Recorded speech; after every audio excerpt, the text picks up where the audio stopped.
Hello YouTube, and in the Hawaiian language, aloha. Well, it just came in today, the official GeminiJets Old Livery Hawaiian A330-200. So, it's a pretty unique looking model, all I can say.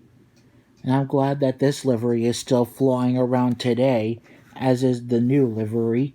So in this video, we'll be definitely reviewing this model for a little bit, and along with that I'll be bringing in the NG models so we can compare them.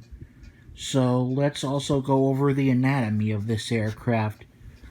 Now the registration number on this would be November 381 Hotel Alpha.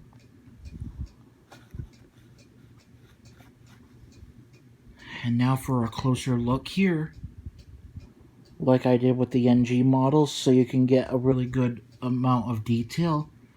So a lot like JetBlue, there always is a name or caption with this aircraft, as well as the saying of Airbus A330-200. Next to the first exit door where business and first class boards, you got the Hawaiian state flag. Second exit door where economy boards, you've got the Hawaiian Airlines logo. That kind of compares as a tie to the new livery. Then, of course, we've got the winglets, as I have mentioned, reviewing the new livery by NG models, that they got the purple winglets on the tip of each wing, indicating the lays that they make in Hawaii. You can see them on the winglet pointing inward towards the passengers and outward away from the passengers. Due to the fact that this is a used model, of course, I have come across a few paint chips, including one right here on the left wing. I think I just cleaned that up. No, I guess I didn't. I think now I got it. Guess that was easy to take care of. There's also a few chips right over here on the tail. I can't tell if it's really a chip or if it's something easy to clean up. But either way, if you view it from a far distance, no big deal, because this is a used model. So other than that, it's very beautiful. Let's conclude our close-up with this 360 degree.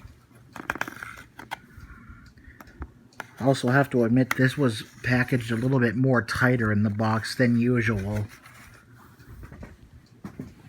Excuse me, I'm just trying to adjust here, so you'll have to really excuse the shakiness.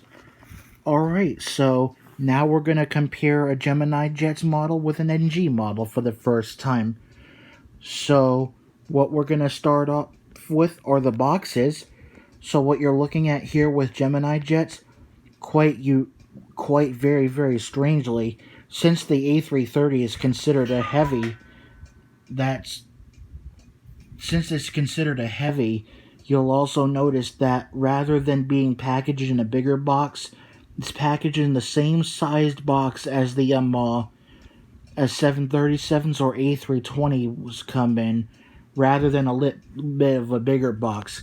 Because when it came to GeminiJets and their 747s to 777s and A380s, and probably even as of now the A350s, they definitely come in a lot larger box. That's a little bit bigger in square meters.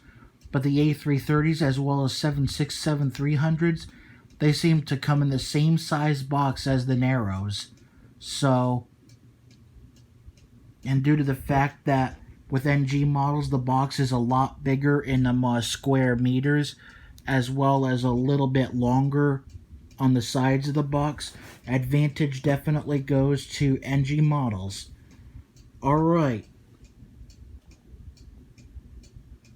Segment number 2 on this, taking a closer look at the nose landing gear. So what makes the NG models very unique is that, as you can see, they've really made the details stick out to where the taxi lights usually mounted on the nose gear usually go. But when it comes to Gemini models, there's never ever an outline to where the taxiway to the taxi where the taxi lights on the nose gear go. So that's another point for NG models. And then finally we talk about the landing gear. Now on the NG model versions, the landing gear does roll, but due to the fact that I found out this is a 2010 release, for some reason there is no rolling landing gear on this. But I think starting in 2010 or so was when they were starting to little bit by little bit introduce rolling landing gear like that, but for whatever reason they decided not to include rolling landing gear, so they're just glued in like that. No big deal, because this is a much older release and NG models is relatively new. So for rolling landing gear, another point goes to NG models. And finally, due to the fact that this is an older release, what's really missing is how a lot of the newer models, either by GeminiJets and now NG models, have all the antennas and aerials. So this definitely gives us the complete package right here.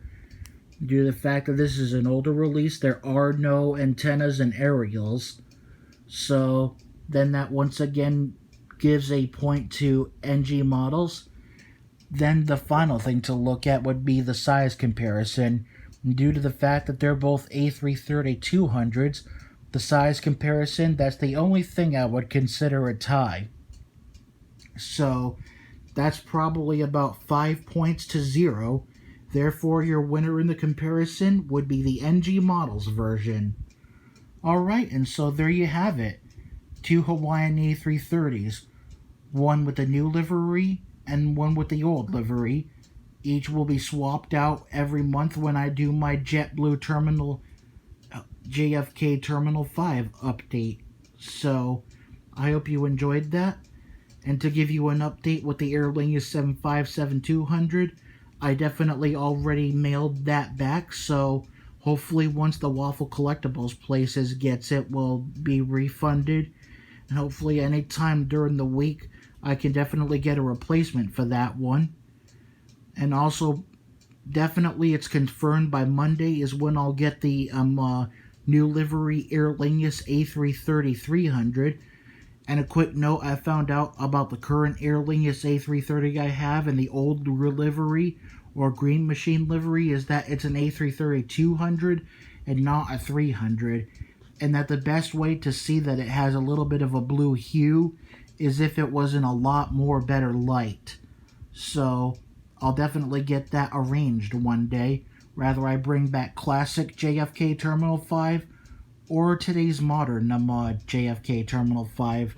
The only aircraft that I have to wait on will be a TAP Air Portugal A330 and then eventually an Azul A330 because GeminiJets 13 confirms that they announced that Azul by in Brazil is going to also be served at Terminal 5. And I'm going to hold off on TAP Portugal until either GeminiJets or NG models will come out with the TAP Portugal A330-900 Neo, because ever since TAP Portugal ever went into that, actually it was said that TAP Portugal was the first launch customer, and ever since then, between JFK and Boston, TAP Portugal has transitioned to using A330-900s rather than A330-200s or 300s. And I heard with Azul, they'll do a few flights from JFK to probably Sao Paulo or Rio de Janeiro, either on A330-900s or 200s or 300s. Eventually I'll get to those airlines in the near future, but for now we'll enjoy what we've got partnering with JetBlue at Terminal 5, being Aer Lingus and then Hawaiian. So, I hope you enjoyed this video. Once again, thank you for watching. Be sure to leave a like, comment, and subscribe to this channel if you are brand new. And be sure to turn on your bell notifications so you don't miss it when I do upload a brand new video. So, thank you for watching. Until next time, this is Cameron at Pinchio8, signing and pinching out. Take care, and in the words of Hawaiian, aloha.